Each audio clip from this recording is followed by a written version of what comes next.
Instant Ramen back with you, and y'all know how this works, guys. We bring in everybody, we bring in our opponent, and we like to learn about our opponent and talk to them and have some fun with them. So this week, El Dynamico and Andres, Foxtrot, and Ramen, man, what's up, brother?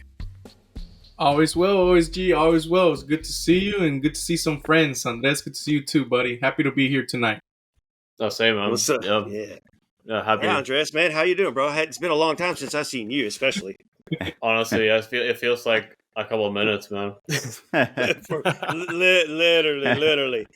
Yeah, but today, Houston is getting ready to host Austin FC 7:30 on 420, conveniently as well, in Houston at Hell in the Shell Energy Stadium. So this week we invited the Verdependent Podcast on, Paul and Lobar. Welcome, yes, Paul. Welcome, Lobar. Please say hello, man. Yeah, what's going on, everyone? This is Paul over from the Verdependent. Yeah, what's good, y'all? It's Lobar from the Verdependent. Happy to be here. Man, good to talk to y'all. We're gonna have some fun today. You're definitely I call you a rival. Some other fans in Houston won't call you a rival because they say there's not enough history yet. But right. What do y'all think about it? Is it a rival? To me, it's a rivalry. The regional thing just makes it a rivalry period. And just everything that's gone on in just a short period as well. May not be a history of games, but it's a rivalry no matter what. Yeah, I think just to nail the rivalry thing down, it's like it's a regional thing, as much as we want to say like, nah, like that they're the little brother, forget about all that, like Austin's got beef with Houston's got beef with Dallas, got beef with San Antonio. It's no matter how you cut it. I mean, it's going to be a rivalry. So I guess H stands for History FC too. So yeah, right. No, I agree 100%. I mean, it's geographically obviously a rivalry, right? We're right down the road. We got two highways that go right through both of our towns, or one that turns into two. But regardless, I think from a team standpoint too, we are the baby brother. It's just true. We're one of the newer teams to MLS. Yep. But Houston is one of the teams we've played most in across the league, right? We've played 7, 8+ games, whatever it is, across the 3 seasons, and now going into this weekend. So for us, I think it's a Texas thing. It's a rivalry. You can say what you want, but denying it makes it even more a rivalry. So that's it. Yep. Oh, yeah. And it's going to start somewhere too, so it's mostly just regional. Yeah, I definitely agree. Right. Texas Triangle. That's it. Is it a rivalry for you, Andres, Herman? I think so, only because it's we're pretty much close. And granted, I wouldn't say like it's right now. It's like the same state as we do with like FC Dallas, but it's there, and it's so important game to have to play, especially in the same conference.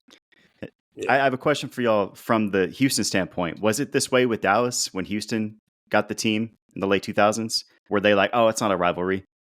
Y'all are new. We've been here since the beginning. I'll take that one, and I'll answer OSG's question at the same time with my answer. I do not consider this a rivalry because we're not on the same level yet. And that's exactly how FC Dallas felt when we came into the league. But then we actually won silverware, and that earned their respect, right? So until y'all eliminate us from the playoffs or, y'all do something that, okay, now I got to take them serious. Aside from regional, then to me, in my eyes, it's a rivalry. I can see that perspective too. Yeah, I mean, by all means. I mean, the respect is earned situation. We get that, like it's not like we're not trying to do that, but I think we earned that with Dallas, right? We beat them in the playoffs in 2022. That's right. And we've kind of beat them since then, pretty consistently, or at least competed with them consistently. So I think with Dallas, if they want to argue that the respect isn't there, that's on them. I think with Houston, y'all have kind of whooped us pretty consistently. And there just hasn't been that stakes, right? We've been both pretty bad teams since we've joined. Austin's joined the league, barring a year or two. So once that respect is earned, then fair enough. It'll get there, and we understand Herman's perspective behind it too, and that's why I said barring history, because there's not much of history yet as well between the two teams. It's there. That's I mean, look at it. The fans come out extra for these games. The supporters come out extra. The travelers come out extra. Like you said, it's close. It brings out extra obviously the history's not there and it's building up, so we're almost so close together. You want to, it's City United type atmosphere, but Right. obviously Right. it'll never be that atmosphere. But I think it's there, and it just has to be ignited. But as we move forward, man, so going into your season, I kind of want to let's start about your season, and I know Andreas wants to follow up. Herman, actually, I want to jump you into the Austin season because you always started off just on point, bro. Hit them up. Let's get into Austin season right now and what's going on there. Maybe he's muted, but guys, so Austin is, I don't know where y'all are at right now. It's up and down after today's result. We are recording Sunday. This is going to be released later, but Right. Austin played St. Louis today and did not get a point or 3 points. So you've had 2 wins before that. So tell us what's your season been like so far, just to jump into it. As expected, not expected? Yeah, I mean, it's been tough, man. The team came into the season with a depleted roster just by choice of the front office. We filled the minimum number of roster spots, and we've yet to confirm other folks coming in during this past transfer window. So we came into it knowing that the roster was going to be thin, that 1 or 2 injuries would make things tough for us. And within a few games, we got 1 or 2 injuries. And Driussi missed the first 3 games of the year, right? 2 defenders were out within the first 2 games of a very, low-staffed, low-rostered backline already. So we knew it would spell trouble. We knew it would be a tough start. And I think we showed some pretty good resolve, right? We pulled out a couple draws early. We finally got a couple wins on the board, but the losses are starting to pile up after the St. Louis game. And, fans are disgruntled. There's been calls for the coach already. By many of the same folks who've been calling him for him since year 1. So, but I think for us, right, we're middle of the table, up and down between like 8th and 10th. Currently, as things stand, we're 11th, but we're not too far. I mean, we're tied for 10th. We're a point behind 9th. We're 2 points behind, tied for 6th, right? So it's 1 win can change things at this point in the season. So Driussi's back. The team's generally looking better. I'm not mad at it, but looking forward to that summer transfer window for sure. Paul, you agree? Yeah. I think to echo that and add a little bit more, I think the difference in our road play versus our home play, it's similar to Houston's form last year, right? Where y'all were kind of a force at Shell, and then on the road it was a little bit finicky at times. But that's kind of the trend that we're seeing play out early on in this season, and so. Right. It's going to be really interesting, this road test down in Houston. But I think when we play these regional rivalries, the team does show out for them. And so I think, I'm expecting it to be a good show out for sure. Yeah. Copa Tejas, we're different in it. So that's it, man. That's the only cup that matters, right? That's exactly. What I heard. Oh, God, you mentioned Copa Tejas. No, just kidding. This early really. We had to. Yeah, Copa Tejas. Boy. All right. Mickey Mouse. I know what I always had to follow. Hey. But man, hey, Andreas, you follow up, bro. What you got, man?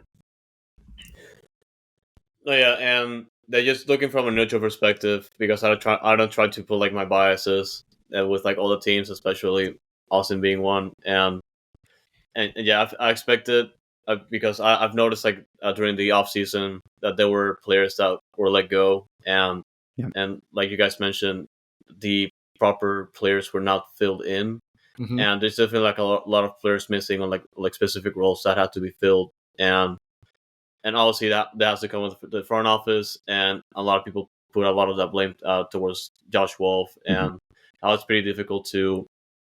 At this point, it's just a matter of getting those results back to get the trust of the fans back, and I feel like the most interesting thing for me is just when the new technical director was announced just recently, and what the transition is gonna be. Obviously, it's not like a night and day thing. We've been there already like a couple years ago now, and it's pretty much just like a new project. And the one thing for me that stands out, and it's kind of like a question that goes to any of you guys. It's like, do you feel like this is more like a reset or like a partial reset when it comes to trying to stick to the same players and obviously trying to get new ones to fill out those missing roles. But what do you guys think?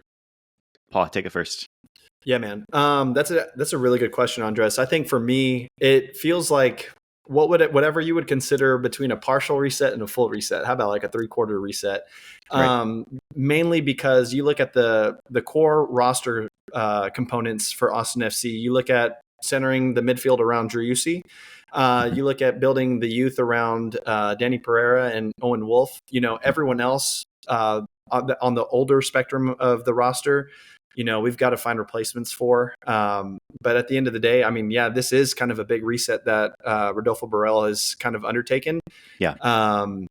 And we can kind of see, just looking at the Houston model again, like y'all are so easy to look at just because y'all are so close. But it's like whenever Ted Siegel came in, and Pat Odstad came in and was like, hey, like we need to fix things up. It didn't take long for Paul Nagamura to get sacked, and then get replaced with someone else. And so I think fans from Austin are looking at that and going like, hey, like Austin did this, why can't we? Right. But the unfortunate thing is that in this case, the technical director really, really backs Josh Wolf right now. And so he's playing the long game in terms of finding him the right pieces for him to work his genius, quote unquote, and go from there. Yeah. I'll quote our third DP, Alex Ring. He did an interview with one of the local news folks here in Austin, Eric Goodman. And he said himself that MLS year to year itself is a rebuild naturally because of the roster rules, right? You have every year a 30-year team or more is going to be shuffled out the door and replaced with somebody. And so naturally, from a roster standpoint, we're going through that process. Paul mentioned Driussi, Pereira, Owen Wolf as kind of like a core component, but we also contract-wise have commitments to Brad Stuvert, to Julio Cascante, to Emiliano Rigoni, Zardes, all through 2026, 2025, with option years.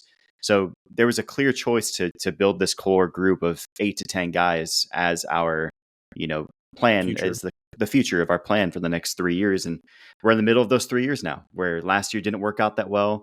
This year, it's not, the best start, but it's not terrible. So we have some hope still that Roto's long-term plan for building out this roster comes to shape. I think more so from the rebuild standpoint, it was when Borrell came in, it was from like a scouting, from a youth, the academy system and whatnot, like really building those out and fleshing those out for the long term so that we have high quality players coming in from the U10s, U12s, et cetera, up. And running that same system that he's entrusting Josh Wolf with, right? That's a big reason he's here. The entire academy system is running that Wolf ball, as we call it so affectionately here in Austin. So, he's backing Wolf, like Paul said, but we're seeing new guys come in. We're seeing a revamp of this system top to bottom in terms of the staff and talent that's being brought in. So, he's been here for not even a year. Rodolfo Borrell has, the technical director. So there's a lot of time to see this through. But naturally, as Alex Ring said, year to year is a rebuild in MLS. So we're just seeing it right in front of us in the moment.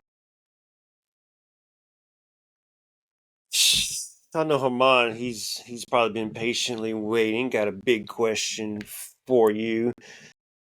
As I let him build up that question, you mentioned Rodolfo. He's got the nice resume as a follow up to this, and then I'll let Herman hop in with his question. Please. Are y'all happy with what he's done so far? Because you mentioned the lack of any signings going into it. So is he working? I mean, you said you signed the minimum amount of players pretty much to your roster, so you have space and you have availability. I'm curious as to what's going on there. And Herman, please follow up after they finish their answer. Yeah, I think he's done a smart job of being intentional with roster decisions, right? Like the big one that people always put their finger on is the Diego Fagundes trade last fall, mid-season. That got rid of shedded a bunch of salary committed long-term. It opened up some roster moves and kind of a new direction for how this team can go. It opened up opportunity we're seeing now for guys like Owen Wolf to show their talent on the wing. He's been pretty solid this year, and he's spent a lot of that time out on the wing where Diego would have been eating up those minutes. So that was one move people point at. I think the Diego Rubio signing was solid.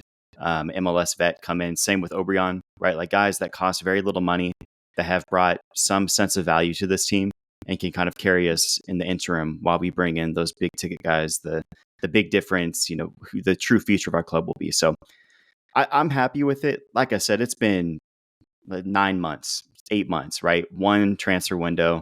There's rumors of guys coming in the summer, names you won't believe, things that he's quoting Roto himself. But I'm excited to see what he does. Like, I like the Bidu signing, the Brazilian outside back that we got. He's been solid. He's leading the team in goals, tied with Driussi, from the defense. So not that that's something you want to shout out, that a defender is leading your team in goals, but it's just a fact of the matter. And, we're competing still. So I've been generally happy. Yeah, and I think to piggyback off of that, you have to remember who our original sporting director was in Claudio Reyna, when he came over from NYCFC. And then obviously Papagate happened, and then, that all went down, kind of blew up in our face at the beginning of what would ultimately be a really terrible season in 2023. But I think what Roto brings to this Austin FC organization is that pedigree, right? Is that name recognition of, now you're looking at the City Group and his connections to that in terms of, the scouting departments and stuff like that, and those pickups. Right. And the key word that Lobar used was smart and intentional. Sorry, that was an extra word there, but that's something that we didn't feel like Claudio was doing when he was constructing this roster from the onset. And so it is going to be a little bit of a, undoing and then redoing the pieces a little bit for the roster. But, cooler heads and those that can see the long term, understand and can appreciate what's happening. The shorter sighted, more reactionary fans are a little bit frustrated at this point. And, it's valid either way you cut it, but I'm happy. When you have Rodolfo Borrell. Exactly. Yeah. # trust the process, G. When you have a guy like Rodolfo Borrell signing off on emails, the one picking up the phone and calling you, the one and the email signature, his name, his contact, like that adds a sense of respect and pedigree to your club, regardless of how you cut it. So it's nice. And that's the tough part in all of this, right? Because this is a business that's short-sighted, and the people who pay the cost of attendance, they're not worried about next year or 2 years from now. Right. They're worried about the game they're going to tonight, and that's the tough part in balancing all of this. Just real quick, y'all touched on it, Lobar and Paul.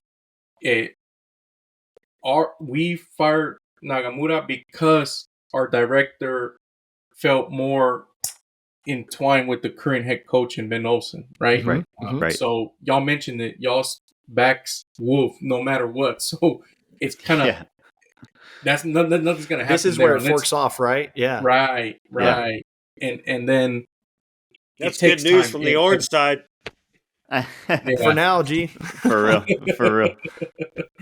Yeah. So it's gonna take time. No fan wants to hear that, but that's the reality. It is. My question, being a Houston fan, I do not watch Austin FC at all. Fair. But I know Sebastian Drusi is crack, is a world-class player. Yep. Puro crack. What about anybody else that is dangerous, and what position do they play? What should I keep my eye on? What player should I keep my eye on Saturday? It's like, ooh, this guy's dangerous, Yeah. That from the Houston side, that's what I want to ask you. I don't know your team very well. Are there a couple guys I need to keep my eye on that can be dangerous? That's a great question. Yeah. I think we're going to bend the definition of dangerous a little bit. There's Driussi dangerous, and then there's the rest of our roster dangerous. I'll put it that way. So, there's Paul, if you want to start, man, put a couple. You've got your Wolf, Padea, and Driussi, like you said from the beginning. That's your three core. And you could probably tell him about Wolf and Padea, and then if there's anybody else that stands out, I don't know how y'all feel about Cascante as well right now. Right. Yeah. I mean, folks that listen to the Verdependent know how I feel about Julio Cascante, but I think if I had to boil it down to 3 players for Austin FC to keep an eye on, I mean, obviously, you said it already, is Sebastian Driussi. If we give him the ball in the attacking third, which is what we didn't do a good job of against St. Louis, y'all will have some trouble there. I think looking at forward like Diego Rubio, who's really shifty and is starting to do very well linking up with Sebastian in that kind of like false nine role as well. He's going to be really interesting to watch. And then I think just from a keeper's perspective, I mean, Brad Stuver's been, kind of that guy that we can count on for, shot stopping and, I don't look at this St. Louis game because like the decision making on some of those Brad Stuver moments were questionable. But I would argue that those are probably the three guys that you look at and go like, okay, yeah, that's Austin's like, top three right there. Yeah. But yeah, I would agree. Yeah. Yeah. I'll jump on Stuver real quick just because we're talking about it. I think in the broadcast today for the St. Louis game, they said that he's faced the most shots on target of any keeper in the league. And I believe he's keeping up on pace with that with the most saves. He has 40 saves on the year. So you can get your shots off, but he's going to do his best to keep us in the game. So that's helpful. That's nice to have him on your side. But I'll give a three others, and dangerous is hit or miss for this guy. But you mentioned Cascante. I think defensively, if he is adequate, I forgot. He got a yellow card today, so he's not going to be playing. Yeah, he's not playing. Cascante, that's my bad. He's not even in the game. Gotcha. Yeah, he got his fifth yellow card, so he's out. Damn. Yeah. Well, and I'll leave that be. I'll talk about Bidu, the Brazilian kid. I have a follow-up question for that one then, but we'll come back to that. Yeah. Okay, perfect. Yeah, I'll be quick then. So I'll tag on Bidu and John Gallagher, our left and right backs. They play very advanced. Including, I'll include John Kolmanich as well because we're not sure who's going to be starting. He got his first minutes coming back from injury today, but those three guys bring good quality in the attack. I think Abidu, like I said, he's a goal scorer. He's 2 for 2, 2 shots on target, 2 goals. So not clinical. much. Yeah, very clinical. Not much sample size, but he's making the best of his opportunities. One was an absolute golazo last week from outside of the box on a rebounded ball, just nailed it. High exit velocity right at the corner of the goal was nice. But those dudes bring quality in attack. And I think when things get stale, if they can make a move or two and bust out a dribble and get behind the defense and get something into the box, it opens up space for guys like the WC and Rubio to get something done. So I'll shout out those guys. Outside of that, you have guys like Obrian and Finley who are pacey enough to make something happen out of nothing, given the opportunity. Yeah. But what's your follow-up question about Cascante, I'm assuming? Yeah, man. So what are you going to do about that? I mean, no Cascante. Is Luis, how you say his name, available? Yeah. I mean, what's there? How are you going to plug it in? Yeah. I mean, the only two other center backs on the roster that aren't injured are Matt Hedges and Brandon Hines-Ike. So that's who you're going to see. And you're going to have probably a call-up from Austin FC 2. There's a kid, Antonio Gomez, who we called up a few times already. He's newer to the second team, so he'll likely be on the bench as supplemental injury reserve. But Alex Ring might be an option, honestly, at this point, just realistically, given the lack of depth. Yep. If worst case scenario, so it's gonna be tough. Hashtag Kip Keller somewhere else. Dude, I know. Oh man, we were talking about that last week. Love that name. Yeah, I really think that you'll see a pairing of Matt Hedges and Brendan Hines-Ike. I think Hines-Ike is quickly rising among the ranks of RCBs. Just from a defensive prowess standpoint. I mean, he has the awareness and the speed that Julio doesn't, and so. Yeah, I think it's going to be interesting, but I'm curious from y'all's perspective because, like, obviously y'all are missing some key components to your team and still making it out on top. No Hector Herrera. There's still, I mean, correct me if I'm wrong, there's still question marks over Sebas, on how that's trying to plug into the team. And so what are y'all looking at in terms of just how this matchup is going to look? I'll let one of these guys take that one. Yeah, I can go first, but there's definitely adjustments that can be made for the game against Austin, considering that we do have players missing, and obviously the one that's out for the year is Quinones. That's going to be like a massive loss for us. And the one thing that we have going though is the fact that Ache could be potentially coming back for this game. Oh shit! We don't think he's going to start. He might be on bench. Yeah, and he won't start or not at all, but yeah, we only know that because Glenn Davis said it reported that a few weeks ago, and so we got that going. Pat confirmed it too. 420 was the target date, so we expect to see him off the bench since he didn't play off the bench against Minnesota. So do not expect him to start. But Fox is right. Ache's return has been planned for this game and expected, which means a third of the stadium will be now Houston. I was just about to say, OSG, that sounds like an incredible marketing ploy to fill that missing third of the seats over at the Shell. But yeah, we want it to be full. Hey, I'll be honest, man. I lived in Houston. I've gone through some of the dark times of the Dynamo's history. We weren't going to bring that up, but since you did, hey, I'm just saying, man. I'm here. You know what I'm saying? But like, it is good to see that that vitality kind of come back for Houston, because y'all are such a big market, man. Like y'all deserve that. So it only does good for the league, truly, as a whole. You know, and we just want more people to watch whenever we win. So you know, All right, I cut Fox off midstream, man. Go ahead, bro. My bad. I cut you off midstream. No, you're good. You're good. No, yeah. Because I was gonna also mention the situation with Sebas. There's a weird one because he's been getting more playing time, obviously, because we kind of need him right now. Last year, we just loaned him for the rest of the year, and this year, we need him, and he's a designated player, so he has to play. Right. But he's been getting injured, and he got injured in one of the previous games, and he wasn't available against Minnesota. There's a good chance he might be coming back, but we still don't know. Yeah. And the other player that was missing from the game against Minnesota that could be making an appearance is also Escobar.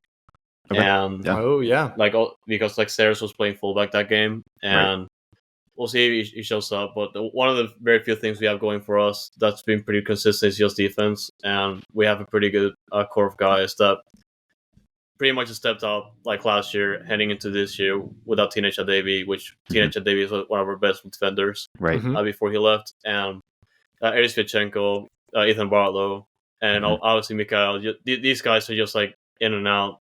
Consistently good, and barely any room for error. Like, they obviously here and there they're gonna have their mistakes, but they're extremely vital for us. And whenever we switch them out, just to rotate players in and out, like they show up all the time. And obviously Dorsey having his breakout year last year, and Dorsey was a force last year. Yeah, key for that Open Cup. Yeah, like absolutely. If he wasn't for Ache, he will be the team MVP last year, and there were a lot of players on playing extremely well for us, and those are one of the things. And obviously one of our newcomers that's actually like this could be his breakout year. Seba Kowalczyk. He's also we call him. He's like Seba without the other S. So like we have Seba, which is Sebastian Ferreira, and then Seba Kowalczyk, which is just Seba, and he's showing up, and in a very important time for us because we're missing all these players, especially like a good strike force up top, and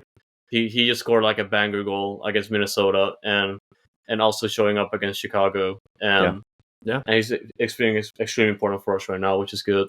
And of course Coco, he's still here with all that interest he apparently is getting from Europe.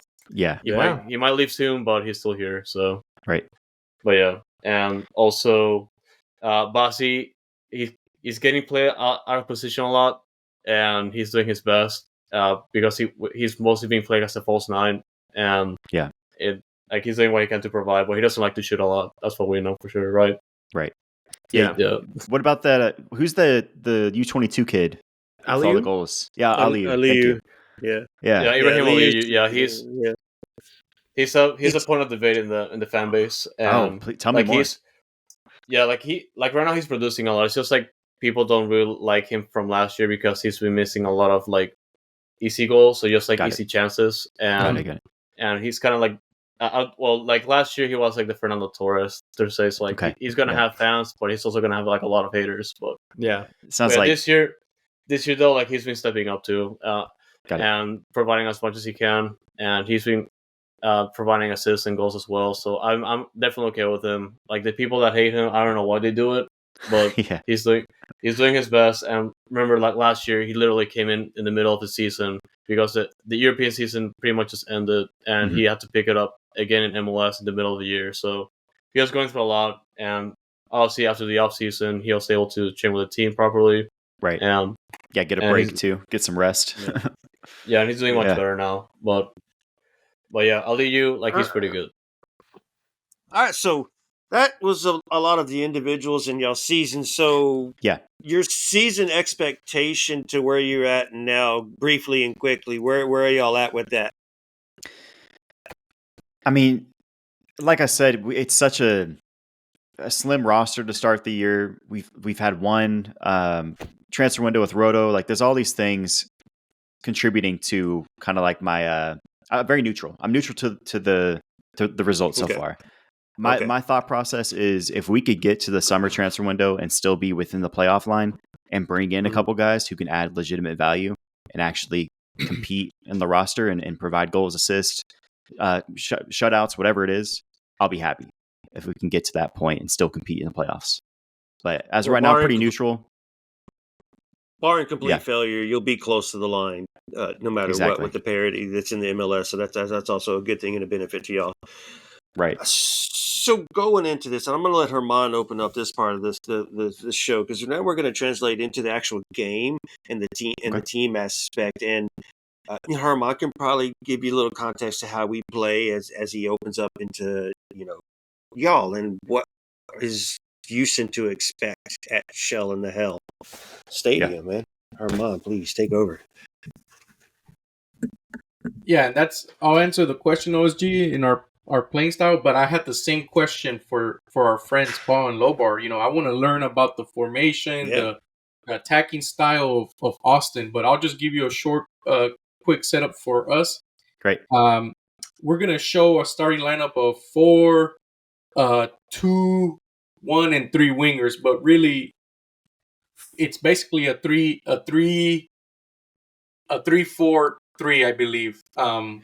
Nice. Where we play with 3 center backs essentially, and we use wing backs. It's really a lot of action on the wings, but also we have good midfielders that can pass the ball and retain possession. That's really Ben Olsen's style: retain possession. I don't want to give you the ball. I want to keep a clean sheet, and I'll be selective when I attack, either with the cross or outside the box, and put shots on target. Right. That's 100%. really how we play. We're patient. We try to keep possession, and we care about keeping the clean sheet. That is the style that Ben Olsen has introduced. The reason we've been successful without the DPs is because the culture the man has created. It is very competitive. We've signed players that are not sexy, but they are perfect. They do the for job. Culture. They are Yeah. perfect for the culture that Ben Olsen has instilled, which is just compete. Yeah. And it's an actual team. Like, everybody wants everybody to do well. Yeah. And one thing I wanted to add to that, and I forgot to mention it previously, is also Artur. Like, he's also like a key piece For sure. for the start of the season, and the main reason is because he pretty much had to take in a lot of the roles that Achacha left while he was injured. And at the beginning of the year, it was a little bit tricky because I didn't see him like passing as fluent, like with the same flow as Achacha. But like over time, it just grew, and Artur is like the same midfielder as he was like last year. Extremely hard to defend against, and like he's very aware of the game. So he's gonna be one of the guys to watch for. I guess Austin for sure. Right. And that's the Dynamo background, but I'm more intrigued about learning on how Austin FC plays and how they will attack the Dynamo this weekend. Expect Nice. very few shots. I was gonna come say, from yeah, Austin. the ongoing pattern and themes for this year is that we, similar to like what you had mentioned, Herman, is that we like to also retain possession. You'll notice in our most recent matchup against St. Louis, we ended up having close to 60% of the ball. But 68. the issue is we're still not clear on how to generate, threats and shots that really challenge the opponent. And so,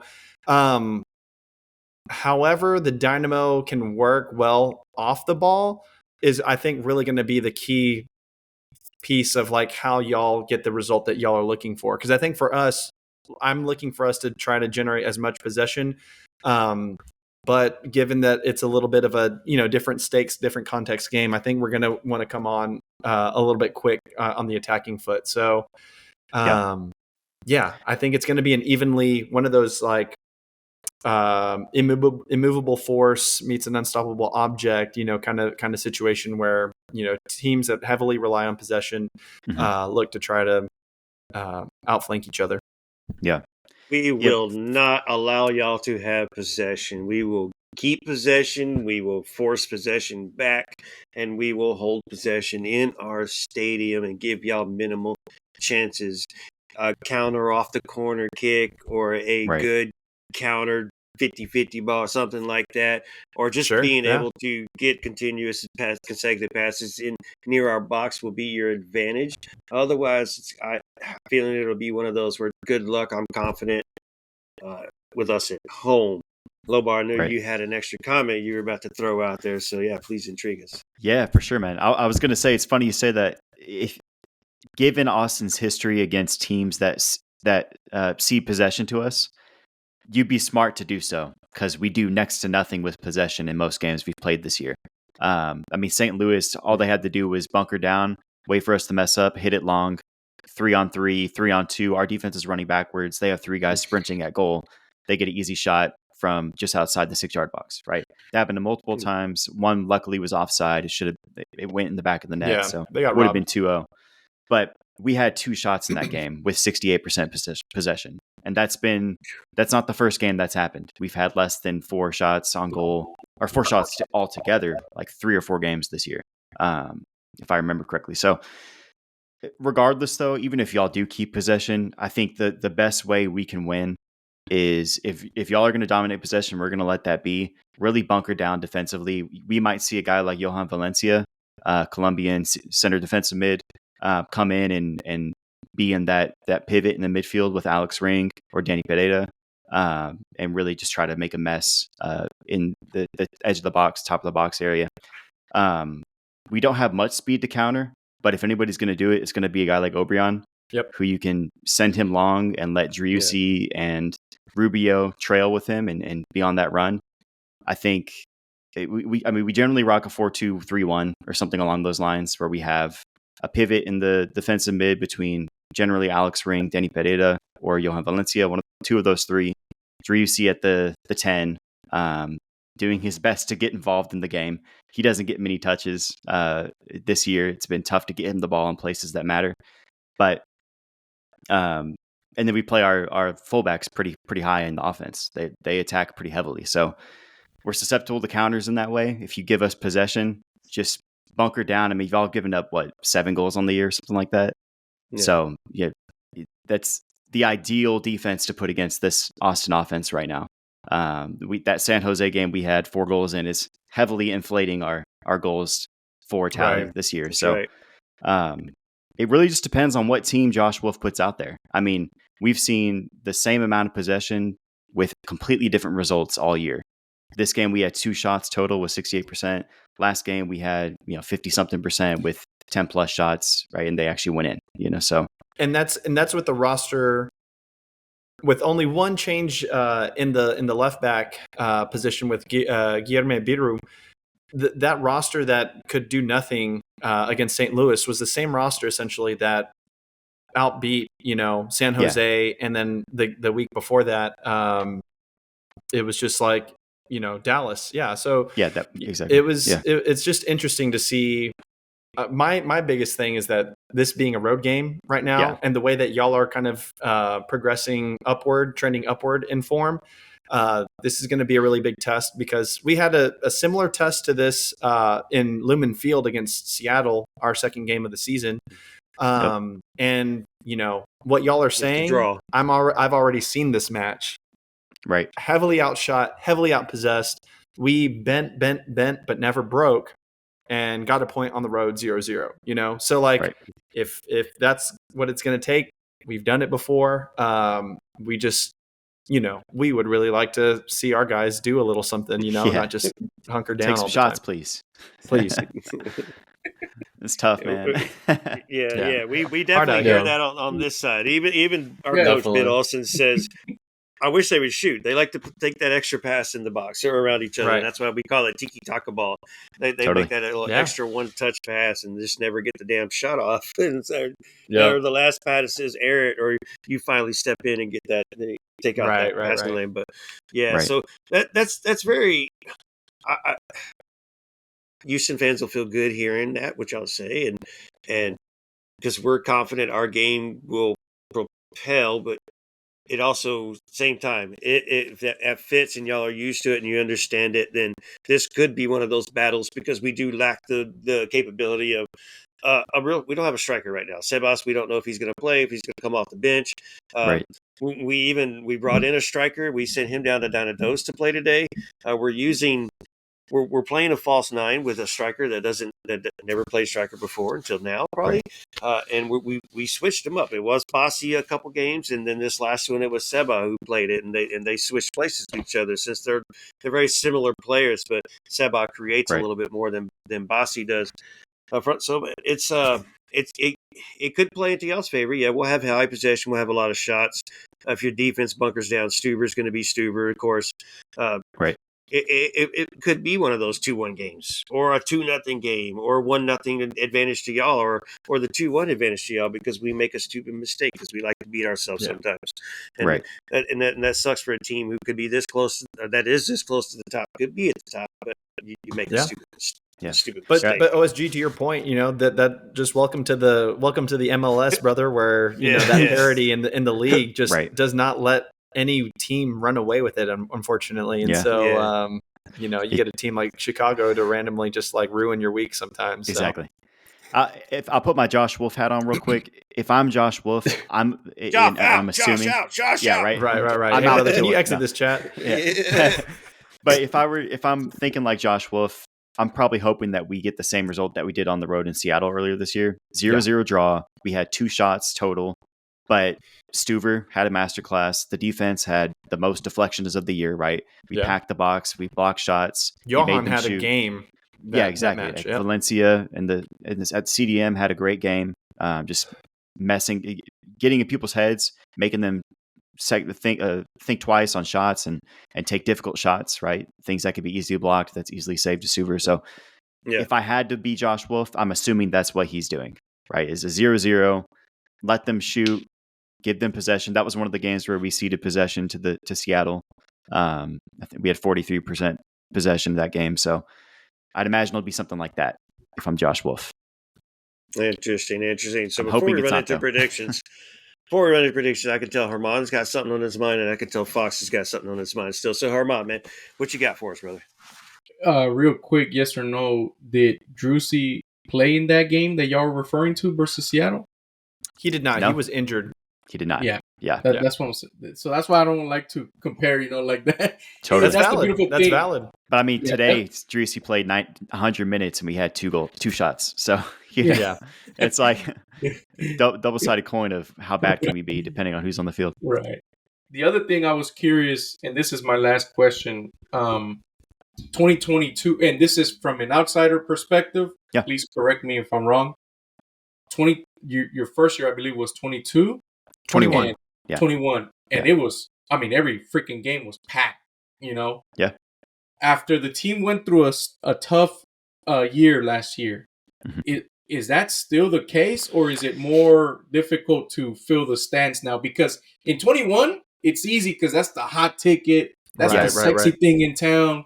But after the fire sizzled a little bit, and now it gets into more, it's harder to follow a team that doesn't win. Yeah. How's the attendance? Because I know we get made fun of it, but it's tough, man. It's not as easy. Well, I'll say this, and then I'll hand it to Paul. The club is still claiming a sellout streak from the first game ever at Q2. So technically, every game has still been sold out. But I would say the energy is a little bit different. Obviously, it peaked at that 2022 year when we went to the Western Conference Finals. It was 22 or 20, almost 21,000 stands full of screaming fans who are interested and engaged. Now it's most of the stands are filled during the game, but a lot of people are enjoying the concourse, going to the shop, getting a cool hat, eating good food, hanging out with friends by Pluckers. It's a whole, it's more of the vibe event, for some people. Yeah. So Paul, Yeah. add on to that. Yeah, man. I would argue that it's kind of outlasting that new car smell, so to speak, that kind of shiny toy syndrome in this case, because you look at Austin never having a professional sports franchise ever. So you're immediately sucking all of that market share up. And at the same time, they're being very intentional and very forward looking in terms of like how Austin FC is being integral part of the soccer community here in Austin. And so, it's so much easier for us to consider our longevity long term, long term, because we're not competing with a basketball team, a baseball team, all these team, different things. And so where y'all had it a little bit differently, just given the size of Houston's sports market, it's quite simple for us, honestly. And we find it that it's still very engaged in Q2.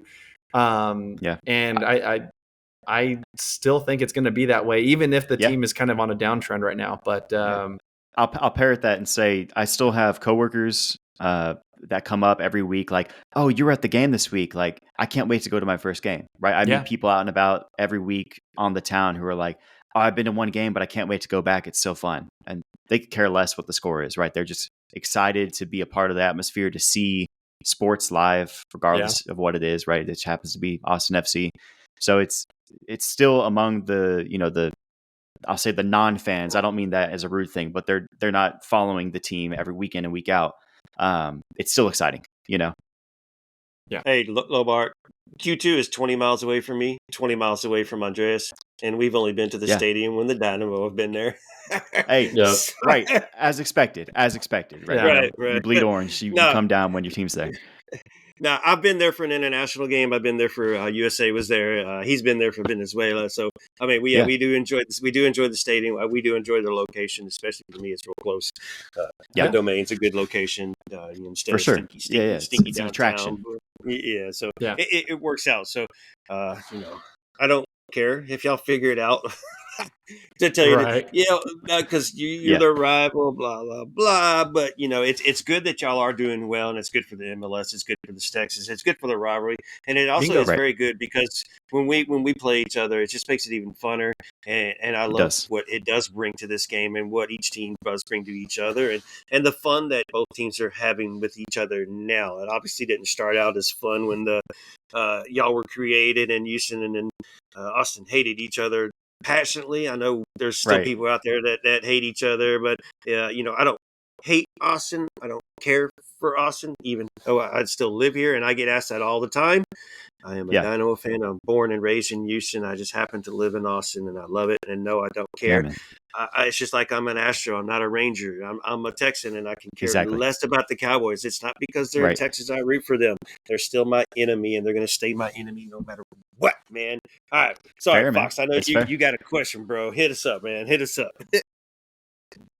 No, just to piggyback from the games I've attended. Like Ozzy just said, I've only gone there for Dynamo games, and I'm actually going to the Copa America game here in Austin. Which that's right. Venezuela. Venezuela happens to stop here. Like, what are the chances? Right. And tickets right now are like $300, and thankfully I got the pre-sale, which was like $55, so it's great. Good. That's awesome, man. Yeah.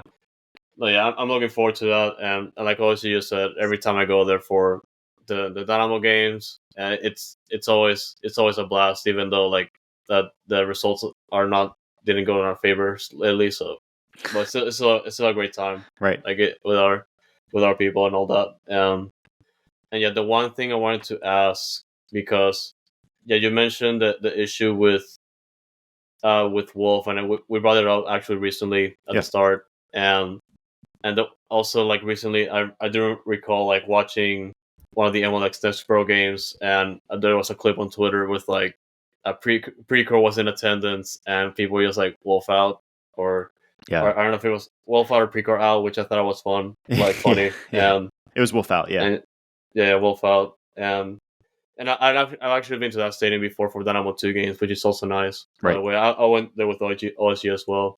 And do you feel like, depending on like assuming that there's like some sort of like issue with like Wolf that he's fired, do you feel like Austin would rather just wait out till the season ends, or do you think it's just like a matter of 3 more bad losses or something like that? Right. And he means Paul, do you wanna Austin start this? as the club, not Austin as the fan base, I believe.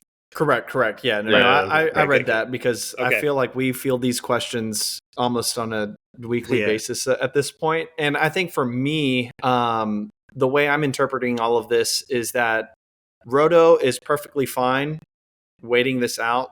There's no let me backtrack actually. Roto did say that there are some benchmarks, there are some objectives that need to be in place Right. for the team to meet.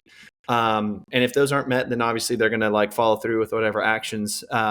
But it's not going to be dependent on, like if Josh Wolf and the team goes 4 L's straight. Mhm. I as frustrating as that would be as an Austin FC fan, I think Josh Wolf's like job is still secure, unfortunately, because Roto knows that it's a long season. He's still waiting for the summer transfer window. But if, November comes October comes and we're not in playoffs, then there's going to be a discussion had for sure. And that's when I would see, Josh Wolf, getting cut being a real reality. Yeah. I agree there. OSG, to borrow your phrase, barring disaster, I think Josh Wolf stays at least until the end of this season at minimum. Yep. His contract goes through the end of 2025. So, and Roto has said we honor contracts in Austin. So one could read into that and say if we're at least mediocre or progress is being made elsewhere within the Austin FC system, or the right players are having the right performances, good sales, whatever it is, Yep. I could see him staying through the end of 2025. Barring disaster, though, if all goes horribly and we go on a 10-game losing streak going into the summer, who knows? I think more so if Roto's job starts, not that he's ever going to be on the hot seat recently, but like if he's starting to get questions like, yo, what's going on, and the fan base continues the pressures they're putting on, and ownership is saying, hey, we're losing money, what the hell's going on? There might be a pull the plug on Wolf, bring somebody new in. I think to close that out, something we've spoke on at the Verdependent, if we get rid of Wolf and we don't have anybody to sign tomorrow, right? We're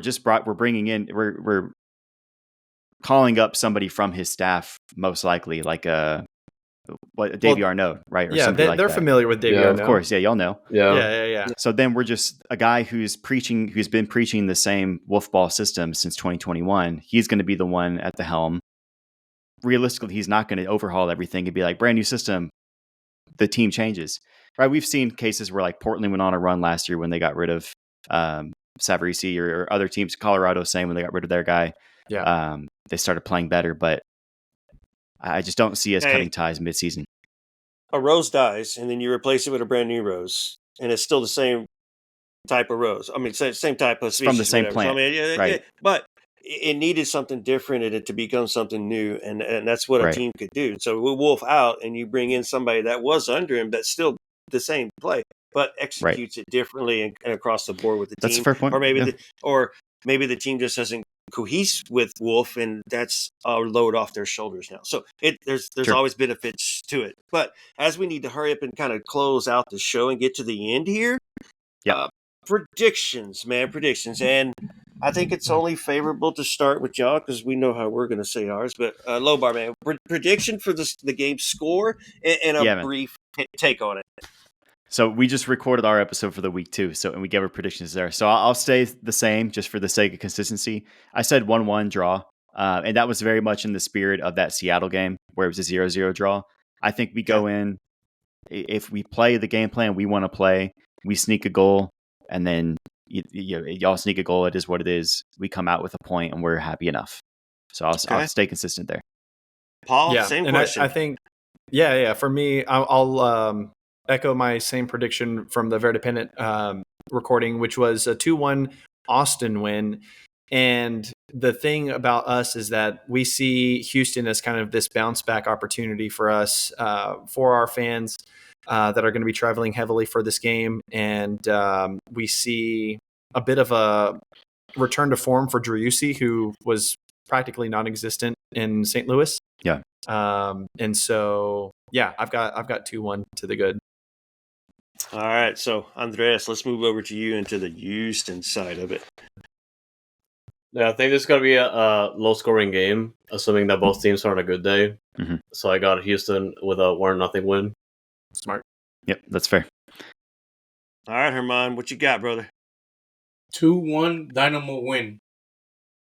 2-1 Dynamo win, and neither Nice. one of y'all have any context behind it. Okay, that's fine. All right, I'm gonna. Yeah, just straight up. Okay, but yeah, It's Hey, rapid we're fire. shooting out here, bro. What are you talking about? Come too fast, baby.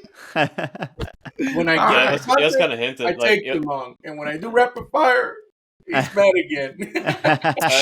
we kind of went over it already, since like both teams really don't like to shoot or just like to keep the ball. So I Right, feel like right. it's going to be a low-scoring game, yeah. Yeah, that's fair. Yeah, so Yeah. I'm gonna go with the 2-0. I think it's just gonna be too tough for y'all to get beneficial shots off, and Mhm. we'll scrape a couple in because we'll just be able to get enough shots off with the possession that we expect to Yeah, have the in our numbers house. game. Yeah, Right. in the situation that's going to play into our favor. It's like you said, it's different how y'all play on the road. It's different how we play at home, and I think that's going to be a factor into this game. You'll need a little Yeah. bit of help with the soccer guys to try to intrigue that the balance to make it probably a little favorable game, to where Right. we start to sweat in our seats, and so it'll be very intriguing game to watch. Very curious. Everybody's into it. Even some sleeping giants have woken up and coming out and gotten back on Twitter or X or whatever. Yep. So it's funny to see that. But Mike before Chavala tweeting pro Houston again. it probably is. We don't know which jersey he's wearing this week. Right. Wherever his business starts taking off at. Right. That's true. That's true. But man, so in the show, we got our predictions now. Let's the Surge. We're obviously a supporter group for Houston. Y'all are Lamborghini, right? Y'all are going to be coming to Houston. What's y'all's expectation for how many's going to be travel? I know you're going to be up in that corner. Y'all going to be loud and proud. We do allow instruments, so y'all will be able to bring y'all's instruments unless things have changed last second. And I know y'all will be on the south side of the stadium, so just remind your fans that are going for the first time, please just stay on the south side of the stadium. Don't wander too far off in big ass groups, because there's some people wandering around. But what are y'all expecting to bring, man? And I know it's going to be, like I said, a good contingent. Yeah, I think if you were to ask this right before the Seattle game, I would say, or excuse me, St. Louis game, I would say probably well within I think I saw estimates of like 700 or so coming out. So I feel like that's a good number for Houston this match. But realistically, after this result against St. Louis on the road, see that number maybe go down quite a bit. 500, unfortunately. We'll see though. I like us to have a good group there. I know the Murga is going to be out there strong. I know LV, Los Verdes, Austin Anthem, and all those guys. They're going to be wanting to really support the team when they need it most. So yeah. And I know we'll be loud and we are regardless. good. And I know Hernan and We Are Awesome TV will be there getting some fan reactions from y'all at the end and in the parking lot. Shout out to Hernan. And obviously all of us are on the same platform on Goals TV. So make sure that's right. all of y'all will be able to find all of this content, all of our content, all of their content, all of We Are Awesome's content on Goals TV. So as I segue into that, man, the Verdependent Podcast, where did y'all, what give y'all the motivation to start that? Especially you, Paul, since you mentioned, hey, can I get the H's up? I mean, you can get a hook 'em. How about that? Yeah, I see hook 'em on the screen behind you. Aren't you a Dash fan too? So I'm giving you an open. I'm giving you throw it down for the Dash one time. You know what I'm saying? For the Dash. All right. Yeah. So, man, tell us about the podcast. What got y'all into it? Got it started? How's it doing? Where can your fans find you? And then if y'all want to give a shout out to anybody, please do. Andres, you have a follow up. And then Herman, I'm going to ask you to close us out with links to everything and all the good stuff and do your natural thing that you always like to do at the end because I love it. And then, man, we're going to close out because I think it's that time. Yes, sir. Yeah, man. You can find the Verdependent Podcast any platform you would find a podcast on. Spotify, Apple TV, Google Play, blah, blah, blah. We just started on Goals TV with official video. So we've been on Goals TV with just like the audio, but we have video now. So you can catch us. Second episode, technically now. Yep. Exactly. So you can find us on Goals TV, of course, with the video. Eventually, those will be on YouTube as well. But for now, it's Goals exclusive. So find us there. And man, what started this for us is, myself, Paul, and Lojo. We've been around since year one of Austin FC. We've been talking, we've been tweeting, texting, etc. about the team the whole time. We said, dude, we have the capacity, we have the skill and the availability to make a podcast. Let's do it. Let's check it out. Let's talk on a mic and see how it goes. And it's been fun, man. We've had some awesome guests. Absolutely. Other podcasts, other Austin FC fans, etc. Glenn Davis, you mentioned him earlier. He's been on, and we'll have him on this week as well to talk about things too. So, yeah, man. It's just, and I want to give one shout out to Lojo. He couldn't make it today, but he's he's in the dugout, ready to jump in when it's time. So, yeah, man. That's us. Paul? Yeah, and Paul, you want to follow up to Lobar there? Oh, Any additional? Sorry, I was just going to say, I know I've got to bounce out really quickly. But just to echo, man, we're big fans of the beautiful game, and obviously, Austin is home for us, and so we wanted to do our part in promoting that and this league, which is so different from everything else that we are used to, right? And so just kind of sharing those stories and our takes on that. It's been really cool. It's been an awesome journey with these guys. And so we're excited to, be on the show with you guys. Thank you so much for that opportunity. Thank y'all for real. But I'm going to go ahead and let Lobar close it out. But I will definitely see you guys on Saturday. Yeah. Sir. All right, guys. All right. Fox, got you, bro. You're up. Yeah, it's always good. It's always good to bring in like content creators from other teams just to learn. Yeah, man. And pretty much that's one of our inspirations that we started doing this segment in particular. Yeah. We do have the main podcast that we do, but I always like doing these because we get to learn a lot. Yeah, we do our best to try to add value there. So we do appreciate that. Absolutely. So, man, obviously that's the end of it. We were trying to get here before Paul had to dip, but man, we're to that end. Good. Herman, if you just do your thing that you do, get us out of here. Lobar, again, well, thank you for coming on. Thank the rest of you, the Verdependent. I will mention this again. I listened to the previous and to the one after the game to get y'all's perspective. So I will be listening for y'all as I listen to the one that was after your San Jose game. That was the one I got to listen to and hear y'all. So I got a little perspective from y'all. Man. But man, Herman, do your thing, brother. Yes, sir. We start off by thanking our guests for coming. So, Lobar, thank you once again. Appreciate the content. A lot of good info on our opponent this weekend. Look forward to meeting you in person. Yeah, I'll be there, man. Awesome. I'll be there. We'll find each other. So, thank you so much. So, our channels, follow us. We have the Ko-Fi, Andres, if I'm correct. It has our YouTube channel, which is Foxtrot TV. You will find every episode of our podcast, which is Nudo Tiempo in English for Houston Dynamo, Dynamo Dos, Dash, Dinámico, which is a Spanish podcast for Houston Dynamo and Houston Dynamo Dos. And you will also find articles written by Juan Pereira. So check out the Ko-Fi page, check out the YouTube, or wherever you listen to your podcast. And more importantly, on social media platforms, we're trying to grow our Instagram. Follow at Dynamic Foxtrot. You will find exclusive content when we go to the games, when we do press conferences, when we go out to community events. You will find behind the scenes footage there. And lastly, you can follow our Twitters.